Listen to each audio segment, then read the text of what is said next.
Hi అండి, ఎలా ఉన్నారు? ఈరోజు మీ ముందుకి ఇంకొక వంట వచ్చేసింది. మటన్ కాళ్ళ కర్రీ. అది మీ అందరికీ తెలుసు, బట్ కాకపోతే దీన్ని చాలా రకాలుగా చేసేవాళ్ళు ఉంటారు. దానిలో మేము ఒక రకం చూపిస్తున్నాము. ఇదిగోండి, మటన్ని చాలా చక్కగా క్లీన్ చేసుకొని కుక్కర్లో మటన్ వేసుకొని అల్లం వెల్లుల్లి పేస్ట్ ఒక స్పూన్ వేసుకొని దాంతోపాటుగా ధనియాల పొడి కొంచెం, ఆ ధనియాల పొడి ఆల్రెడీ నేను దంచి పెట్టుకున్నానండి. ఆ ధనియాల పొడి ఒక స్పూన్ వేసుకున్నాము. దాంతోపాటు గల్లుప్పు వేసాము. యాక్చువల్గా కర్రీస్ ఏదైనా సరే గల్లుప్పు వాడతామండి. ఫ్రైస్కి ఎక్కువ శాతం సాల్ట్ యూజ్ చేస్తాం, బట్ గల్లుప్పు అయితే నేను ఈ కర్రీకి గల్లుప్పు వేసాము. అండ్ ఒక స్పూన్ వచ్చేసి కారం అనమాట. ఈ కారం కూడా మిరపకాయలని మిక్సీ ఆడిచ్చింది, అంటే డైరెక్ట్ మన కారపొడి వేయలేదు, అది విడిగా కారం పొడిని వేసిందనమాట. అండ్ పసుపు ఒక హాఫ్ స్పూన్. అది మీకు తెలుసు కదా, ఆల్రెడీ మనం వేసే ఐటమ్స్ ఇవన్నీ.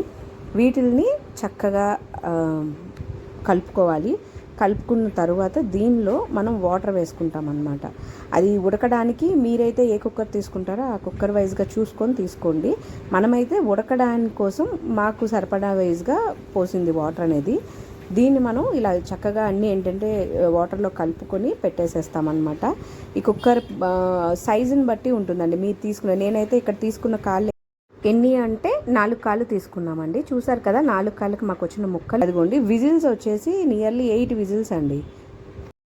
ముక్కలు చూసారు కదా, చక్కగా ఉడికినాయి అండి. ఇదిగోండి చూడండి, చూపించిన విధంగా చాలా నీట్గా ఉడికినాయి. ఈ ముక్కలన్నిటినీ కూడా సపరేట్గా తీసుకుంటాము. అండ్ ఆ వాటర్ కూడా యూజ్ చేస్తామన్నమాట. ఆ వాటర్ కూడా ఉండాలి. అదిగోండి, సపరేట్గా ముక్కలు సపరేట్గా తీసుకొని ఆ వాటర్ని అదే విధంగా దానిలో ఉంచేస్తామన్నమాట. ఈ ముక్కల్లోంచి వచ్చిన అది ఏదైతే ఉంటుందో ఆ జ్యూస్ కూడా ఆ వాటర్లో ఉండిపోతుంది మనకి. అది నిజం చెప్పాలంటే దానిలోనే మనకి ఎక్కువ శాతం టేస్టీనెస్ అనేది ఉంటుంది.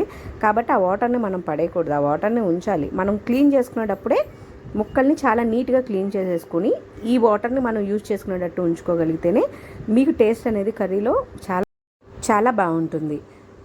ఇప్పుడు వచ్చేసి ఒక బాండీ తీసుకున్నాను. దీనికి ఏంటంటే నేను ఎక్కువ శాతం కళాయి వాడమండి ఇక్కడ. ఎందుకు అంటే మనకి ఏదైనా గ్రేవీగా తీసుకోవాలి చేయాలి అని అనుకున్నప్పుడు ఇలాంటి డాకలే తీసుకుంటే చాలా టేస్టీగా వస్తాయి అన్నమాట. ఇవి బాగా మరుగుతాయి. కళాయిలో ఏంటంటే ఎక్కువ శాతం ఫ్రై ఐటమ్స్ ట్రై చేస్తాము, అందుకని చెప్పేసి కడాయి కంటే కూడా ఇదే ఎక్కువ యూజ్ చేస్తాము. దీనిలో వచ్చేసి అమ్మ ఏం తీసుకుంది అంటే మెంతులు కొంచెము అండ్ ఆవాలు కొంచెము తీసుకుంది. ఈ ఆవాలు మెంతులు చాలా టేస్ట్ ఉంటాయండి. మీకు ఫిష్ కర్రీలో కూడా ఎక్కువ వాడతారు. అండ్ దాంతోపాటుగా మేము 2 ఆనియన్స్ తీసుకున్నాం. ఎందుకంటే మనకు కొంచెం గ్రేవీ ఎక్కువగా కావాలి కాబట్టి ఆనియన్స్ అయితే స్మాల్ సైజ్ అంటే మిడిల్ సైజ్లో ఉన్న కాయలు తీసుకున్నాము. 2 ఆనియన్స్ తీసుకున్నాము, దాన్ని కట్ చేసుకున్న పీసెస్ ఇవి. అండ్ మిర్చి వచ్చేసి 4 తీసుకున్నాము. బట్ ఫస్ట్ అయితే మనం ఏంటంటే మిర్చి వేస్తాము. ఇక్కడ వచ్చేసరికి మిర్చి వేయలేదనండి. ముందు ఫస్ట్ ఆనియన్స్ వేగాలని చెప్పి ఆనియన్స్ వేసిందమ్మ.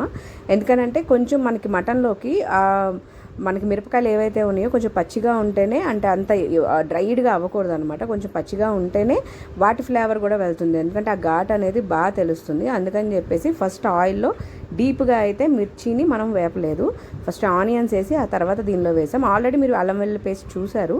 అండ్ ఇక్కడ కూడా ఒక టీ స్పూన్ అనమాట దీన్ని అల్లం వెల్లుల్లి పేస్ట్ తీసుకున్నాం. ఎందుకంటే దీనికి కొంచెం మసాలాలు ఎక్కువ ఉంటేనే ఇష్టంగా ఉంటుంది, టేస్టీగా కూడా ఉంటుందన్నమాట. దీనిలో మళ్ళీ ఇంకో స్పూన్ కారము అండ్ అంటే మీ టేస్ట్కి తగినట్టుగా వేసుకోండి. మాకైతే కొంచెం ఘాటు ఎక్కువ తింటాము కాబట్టి ఏంటంటే 1.5 స్పూన్ దాకా వేసింది కారం అనేది. మీరు మీ టేస్ట్ని బట్టి మీకు ఉన్న ఘాటుని బట్టి వేసుకోండి.